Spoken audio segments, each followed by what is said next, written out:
As I reflect on these sacrifices made by those we honor today, I often think of a tribute radio broadcaster Paul Harvey made in 1970 entitled Policeman. In 1921, when Paul was 3, his father was killed in the line of duty as a Tulsa, Oklahoma police officer. While I'm surely not going to deliver this tribute as well as Paul Harvey, I think it is fitting to read his words of what a policeman is, was, and always will be. In the words of Paul Harvey, what is a policeman made of? He, of all men, is once the most needed and the most unwanted. He is a strangely nameless creature who is sir to his face and fuzz to his back. He must be such a diplomat that he can settle differences between individuals so that each will think he won. But if the policeman is neat, he's conceited. If he's careless, he's a bum. If he's pleasant, he's flirting. Well, if not, he's a grouch. He must make an instant decision, which would require months for a lawyer to make. But if he hurries, he's careless. If he's deliberate, he's lazy.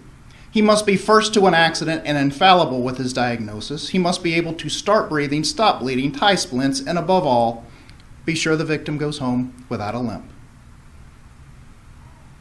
The police officer must know every gun, draw on the run, hit where it doesn't hurt. He must be able to whip 2 men twice his size, half his age, without damaging his uniform. If you hit him, he's a coward. If he hits you, he's a bully. A policeman must know everything and not tell. He must know where all the sin is and not partake. A policeman must, from a single strand of hair, be able to describe the crime, the weapon, and the criminal, and tell you where that criminal is hiding. But if he catches the criminal, he's lucky.